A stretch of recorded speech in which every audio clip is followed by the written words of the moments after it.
मोला बना लेना राजा ना हूँ तो घबराती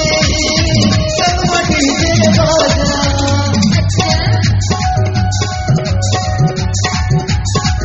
सुन ले वो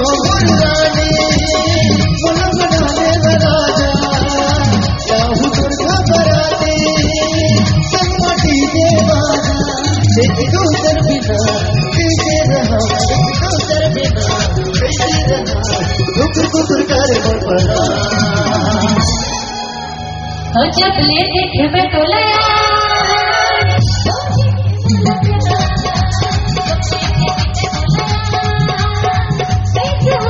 अब तोर बिना कैसे जीऊं तोर बिना कैसे जीऊं काफर ही बोला